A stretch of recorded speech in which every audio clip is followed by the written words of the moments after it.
ప్రజలందరికీ హృదయపూర్వక నమస్కారాలు. ఉదయం నుంచి కూడా భారీ వర్షము మన ములుగు ప్రాంతంలో కురుస్తా ఉంది. ఈ క్రమంలో ఎవరికి వారం అప్రమత్తంగా ఉంటూ మరి తగిన జాగ్రత్తలు కూడా తీసుకోవాల్సిన అవసరం ఉంది.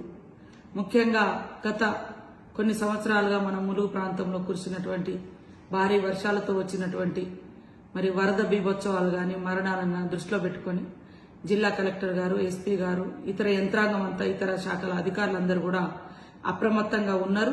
ఇంకా అప్రమత్తంగా ఉంటూ ఆయా గ్రామాల వారీగా కూడా గతంలో ఫ్లడ్స్ వచ్చినటువంటి ఇబ్బంది పడ్డటువంటి గ్రామాల దగ్గర సంబంధిత శాఖ అధికారులను కూడా ఇప్పటికే పెట్టుకోవడం జరిగింది. ఇంకా కూడా ఈ రోజు నైట్ గాని రేపటి వరకు కూడా అప్రమత్తంగా ఉండాల్సిన అవసరం ఉంది. ప్రజలందరికీ కూడా పేరు పేరున విజ్ఞప్తి చేస్తా ఉన్నాను.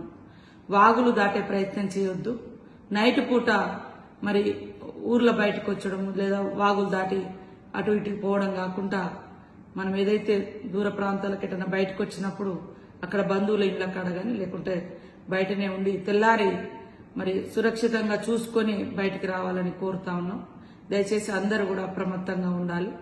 అదేవిధంగా అధికార యంత్రాంగం అంతా కూడా ఇప్పటి వరకు మరి చాలా అలర్ట్ గా ఉన్నారు. మరింత అలర్ట్ గా ఉండి ఈ వరద బీభత్సం మన గ్రామాలను తాకకుండా, ఆ వరద తాకిడి మన ప్రజల మీదకి రాకుండా ఎక్కడికక్కడ ప్రజల్ని కూడా సురక్షితంగా ఉంచుకోవాల్సినటువంటి బాధ్యత మన మీద ఉందని తెలియజేస్తూ కలెక్టర్ గారు, ఎస్పీ గారు, ఇతర శాఖల మరి అధికారులందరికీ, ఐటీడీఏ పిఓ గారు, మరి అక్కడున్నటువంటి అన్ని రకాల యంత్రాంగానికి అందరికి కూడా హృదయపూర్వక ధన్యవాదాలు తెలియజేస్తూ మరింత అప్రమత్తంగా మనం ఉంటూ ప్రజల్ని కూడా అప్రమత్తం చేయాల్సిన అవసరం ఉందని తెలియజేస్తూ మరొకసారి ప్రజలకు విజ్ఞప్తి చేస్తా ఉన్నా.